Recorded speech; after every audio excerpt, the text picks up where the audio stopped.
We're going to have another chat at the tables now because there's been a lot of talking at you today, and we want one more opportunity to hear from you today. So if you flip over your big piece of paper, Ev, you might, I think, go, yeah. Don't sit there all by myself, don't want to be. Thank you for warmly welcoming Ev to your table.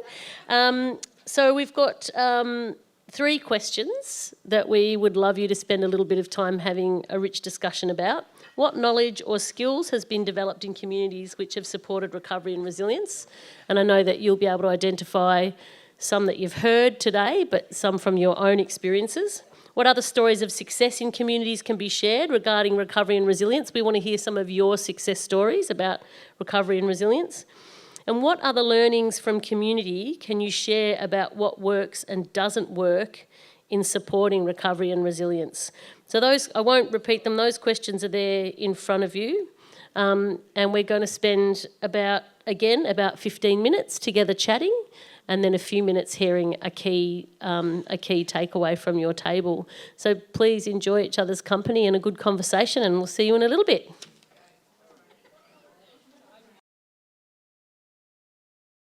Okay. Oh, I feel so mean breaking up your lovely conversations, but we don't want to be here till after dinner time. So if you can let us know on your table which question you're responding to and what your takeaway is. I think there's time for maybe 2. So if you can give us your 2 reflections. I'm going to start over here this time because Michelle's smiling at me. I like that. Are you the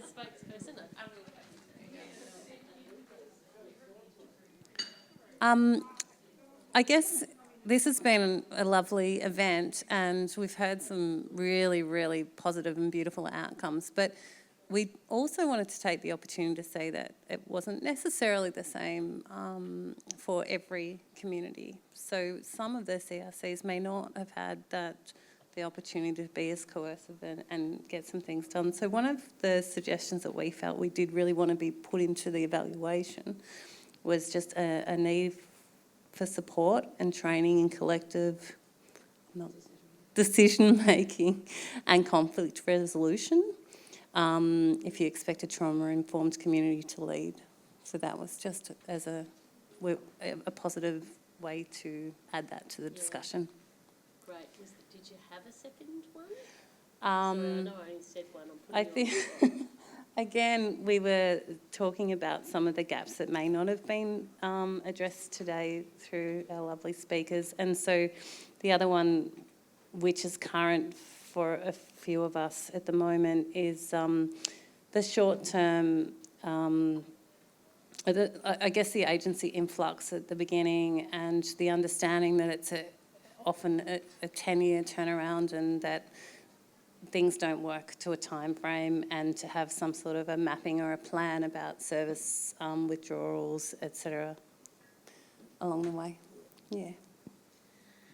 Thank you. Really lovely reflections. It hasn't been always a really smooth journey for all of the CRCs. There's been times where communities have felt not heard and not included in the main part of recovery. There's been challenges in Omeo with it being such a large region that it's really hard to kind of have one group that represents such a diverse region. So thanks for raising that. It's a really good point. I'm going to keep going around the room to here. Thanks, Christy. Hi.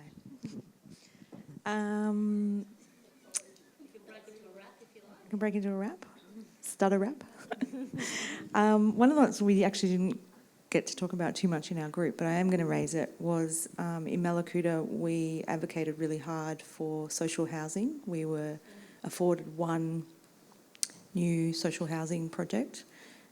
We fought really hard. We successfully have 10 under construction right now. So that was to really support both some people in our community that were already in social housing, but a number of people who are renting or in social housing those houses were lost in the fires. So there weren't the same sort of supports for them as there was for, say, myself, as an owner of a home. So we fought really hard for that, and we're really proud of that project. And 2 of those have been built and lived in now, and we've got another 8 in construction right now. So that's been a really great project.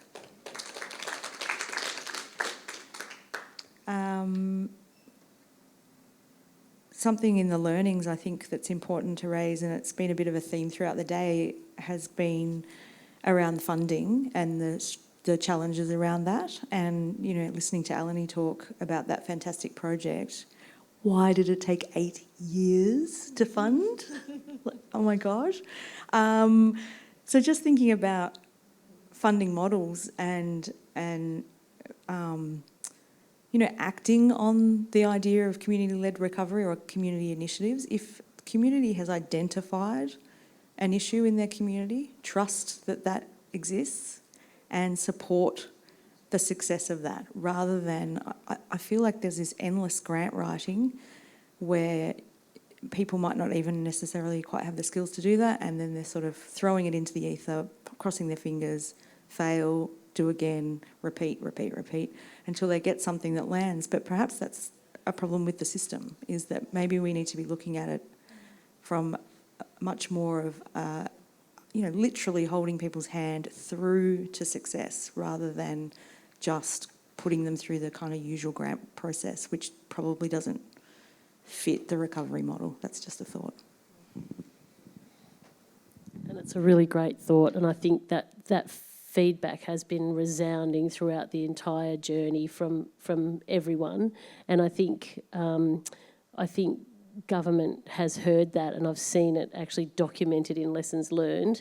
But then again, it was documented after 2009 as well. So it's lessons learned are only learned if they're not repeated. So how do we make sure that learning actually gets built into policy and ways of thinking? And I hope you don't mind, Kate. I was just chatting with Kate Nelson, who's working with ERV, and she's saying, I'm working really hard. Thanks.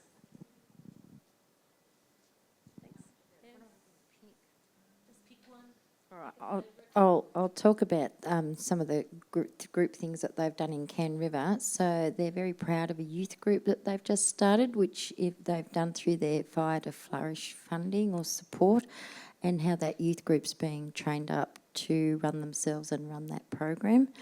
And also a public win by the community for their transfer station and its location. Those things can be very important.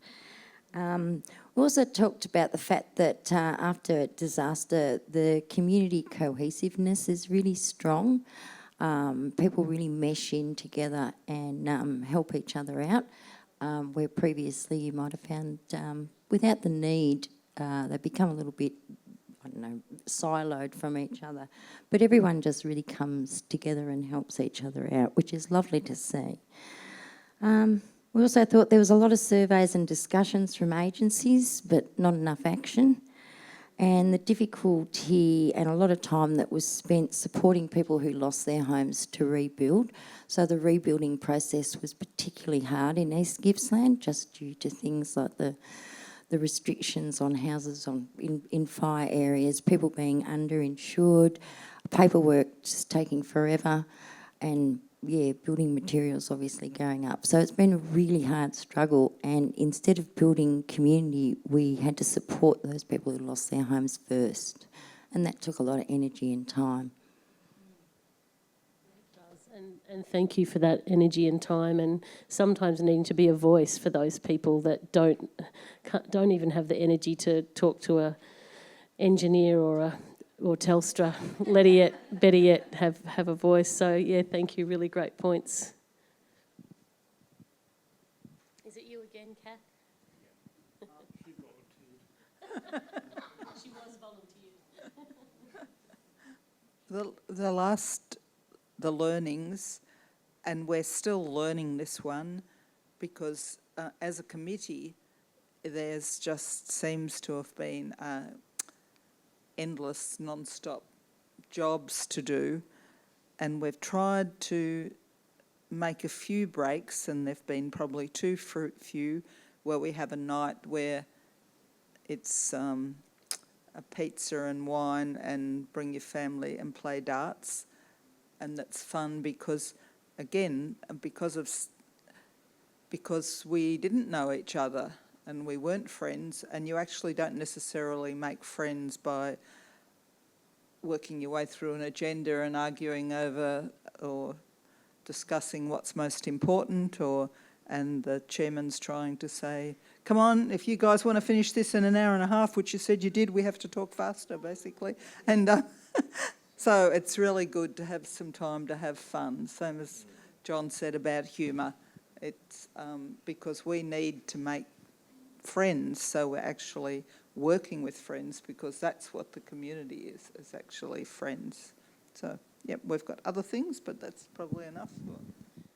I think that theme about trust has just come through so strongly today on all the different levels. Trust in our bridging, bonding and linking groups, in our smaller groups, our wider groups, trust between community and government and other organisations. And trust is a relational thing. It takes time. I always think that our KPIs should be how many cups of tea have you had with people. I think that should be our KPIs. Who's going to... Oh, Helen, thanks. Alan, you both sound the same. Oh. Alan. Oh. Thank you very much, Eva. The community within our little table here discussed a number of areas, but I'll bring forward one that I think is probably common amongst all the groups here, and that was in relation to advocacy and how our community identified what it was that our community wanted immediately post fires. And we ran within the Bruthen and district area 2 separate surveys separated by quite a period of time. The first survey, immediately after the fires, people were still traumatised and they were concentrating more on their needs rather than the broader community. The second survey reflected more about the broader community requirements and what they thought would best alleviate the suffering of the community rather than themselves. So from that, the identifying what it was the community wanted, then identifying the right either individuals or groups to request for that want, and then going the right way about it and having the support that we needed within the community to be able to do that. We weren't efficient at grant writing, so that was a learned experience for us. But Everybody in this room. Yes, right. We think now that we're better as individuals that have been on the CRC, we're better equipped to be able to do it. But then we don't know how far down the track the next event will be. It's just like the 2009 fires and then the Black Summer fires, and we've had other events in between. We tend to lose the corporate knowledge. The individuals might move on, they take that knowledge with them because they haven't been through the process, and it becomes a relearning. And we have people like our place managers that are there to support us, who won't be there much longer, and whether that knowledge can be retained by the government sectors so that they don't need to have the same learning from the communities or to have to assist the communities that are requesting that information. So there's a few things there and a lot more that we covered here, but I think they're the main ones that we've identified. Thank you, Alan. And it was lovely spending time with the Bruthen, Citizens Association, but the CRC is part of that, and hearing that loud and clear from your group about next time, because it's not if, it's when, isn't it? Next time, how can we be reassured that you're going to come in from where we left off or with all of that knowledge rather than starting from scratch and us having to do a million surveys and write grants again or whatever it is that's going to make a difference in that learning. Yeah, thank you. The table of two. How did you two go? Oh, too much talking's fine. Talking's good. Oh, the other kind of talking. So what other success stories? We identified Clifton Creek community and all the success that they've had there with getting their new tennis courts. They've got a playground, which they didn't have before. They're putting in a stage. They've got the sunflower paddock. There's community gardens set up. They've got barbecues, pizza ovens, things that sort of weren't there before. So now, not just Clifton Creek community residents, but people can come. Tennis courts are free. I think they're the only free open ones that people can attend in our area anytime they want. So I think that's a success story. Yeah, oh, please. Yeah, keep going. So what works and what doesn't. So we thought what works is persistence. Like that last one we watched, 8 years, that's persistence. We thought that was pretty cool. Focus, clear goals, consultation, and breaking down goals into smaller tasks just to help get the job done. What doesn't work, we thought agency-led recovery, and just recognise that communities know what they want, not what they're told they should want. I like that, not what they told they should want. I think that'll go up in lights. Yeah, thank you. There are a few CRCs who couldn't be here today, and it's really lovely to shine a light on their successes because Clifton Creek did just a really good work in checking in with their community and really achieving everything that they had sort of set out to achieve, and had a really good party at the end too. That was so much fun. Who over here is our spokesperson? Caroline again.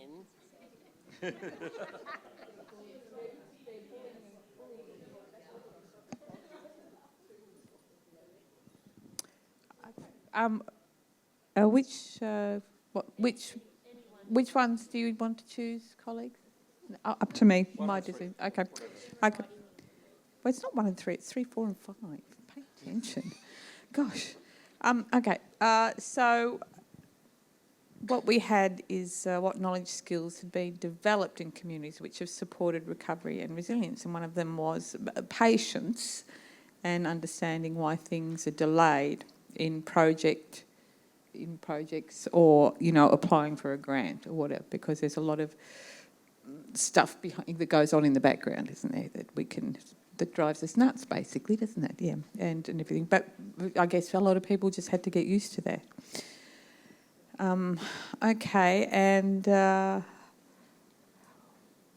this one or that one? You choose. Okay, this one. Yeah, okay. So what's number 4 was